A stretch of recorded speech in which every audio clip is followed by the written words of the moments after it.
चाहते हैं कि हमें खबर है कि सिर्फ हमें ही नहीं, आप देश के अलग अलग राज्यों में कल से सक्रिय होंगे, खास तौर पर 22 तारीख तक।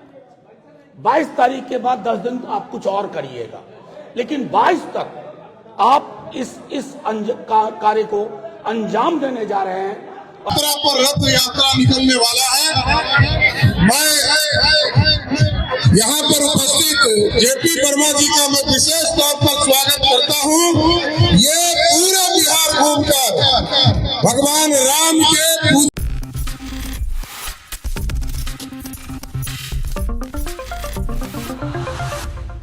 नेक्स्ट 9 न्यूज़ में आपका बहुत बहुत स्वागत है। मैं हूं आपके साथ अबरारुल हक रहमानी।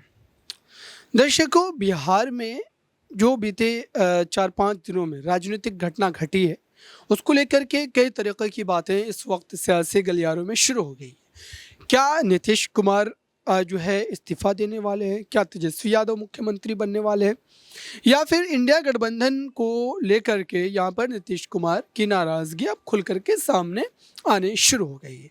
ये तमाम ऐसे बड़े सवाल हैं जिसको लेकर के आप भी इसका कहीं ना कहीं जवाब जो जानना चाहते होंगे, क्योंकि ये मामला बड़ा है। बिहार में जिस तरीके से ललन सिंह को अध्यक्ष पद से कहीं ना कहीं हटना पड़ा, नीतीश कुमार अध्यक्ष जो है चुने गए। अब ऐसे में आज का दिन अहम माना जा रहा है, और आज का दिन इसलिए अहम माना जा रहा है दर्शकों क्योंकि आज एक वर्चुअल बैठक जो है इंडिया गठबंधन की हो रही है।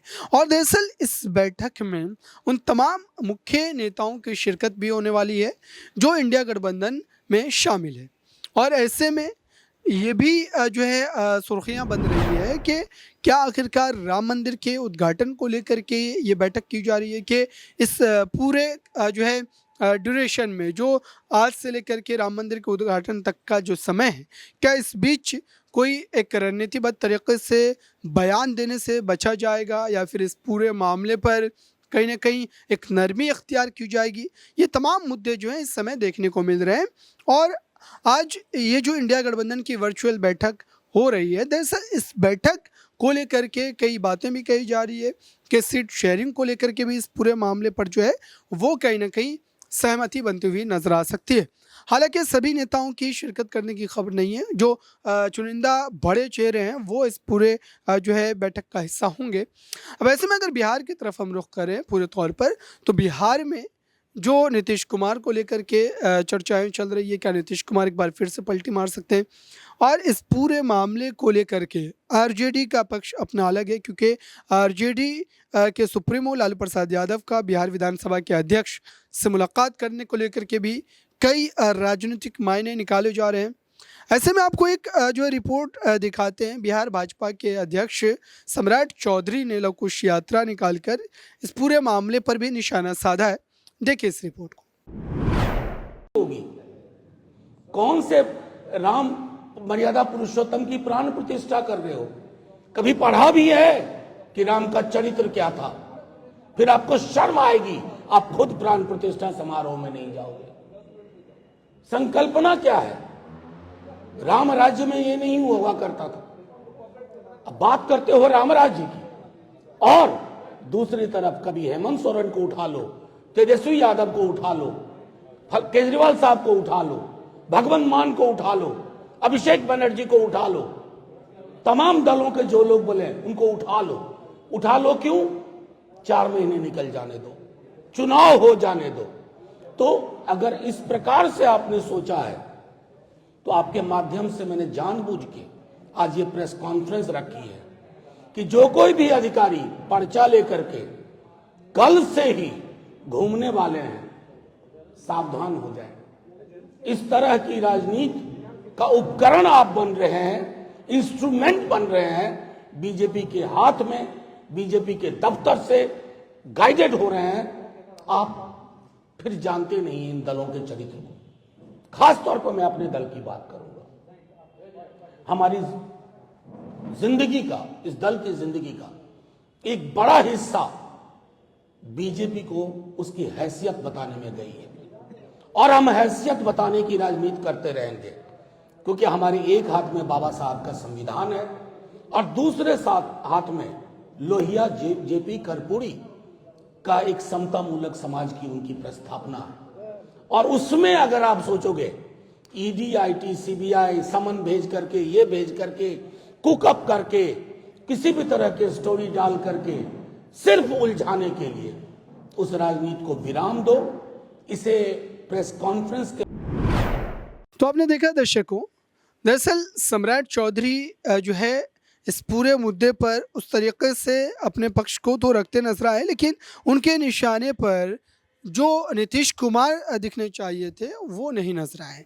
यानी कि जो है इस पूरे बयानबाजी के दौरान उन्होंने कहीं ना कहीं इससे बचने की कोशिश की है। और राम मंदिर का मामला जाहिर सी बात है कि इस समय पूरी तरीके से भारतीय जनता पार्टी इसको कहीं ना कहीं भुनाने की कोशिश ज़रूर कर रही है।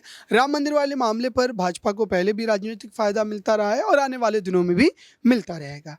अब इसी पूरे मुद्दे को लेकर के जो आरजेडी के राज्यसभा सांसद है मनोज झा, उन्होंने जो है अपनी प्रतिक्रिया दी है और ये सवाल दागे हैं कि आखिरकार भाजपा जो लगातार इसको लेकर के कहीं ना कहीं विपक्ष के नेताओं पर सवाल दाग रही है और कई तरीके के गंभीर प्रश्न पूछ रही है कि विपक्ष जो है राम विरोधी है, राम मंदिर का विरोध करने वाले हैं विपक्षी दल के जो तमाम बड़े चेहरे हैं या फिर पूरी पार्टी की हम बात करें।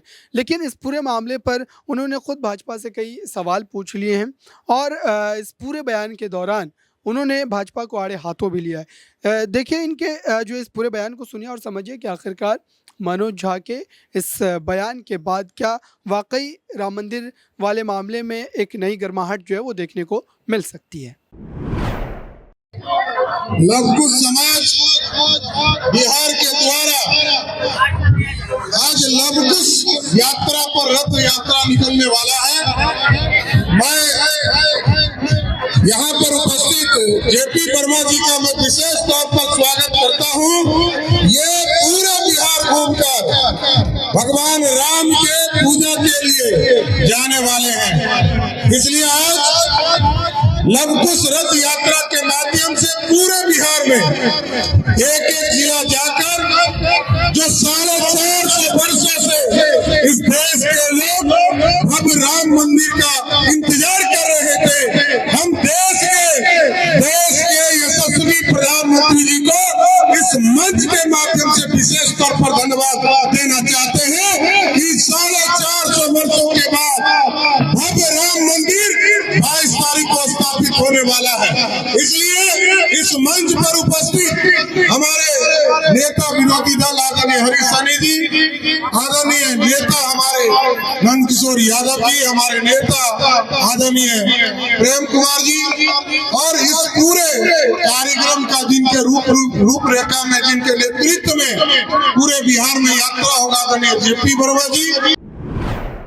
तो आपने देखा दर्शकों, आखिरकार फिर से एक बार राजनीति के केंद्र में ये मुद्दा जो है बनता चला जा रहा है और इसी से जोड़ करके तमाम मामलों को भी देखा जा रहा है, चाहे वो बिहार में वो राजनीतिक घटना का घट जाना हो या फिर अब तेजस्वी यादव को सीएम बनाने की चर्चा हो, ये तमाम बातें। अब देखते हैं कि आज जो बैठक हो रही है इस बैठक का क्या फैसला आता है और क्या वाकई राम मंदिर को लेकर के भी इस पर चर्चा होगी कि नेताओं को बयान देने से बचना चाहिए, क्योंकि कई ऐसे विपक्ष के नेता रहे जो इस पूरे मामले पर बयान दिया और जिस बयान के बाद मीडिया को एक अहम मुद्दा मिला, जिसके बाद काफ़ी ज़्यादा बहसबाजी जो है वो भी देखने को मिली, चाहे वो उदित राज का बयान हो या फिर और चेहरों की हम बात करें।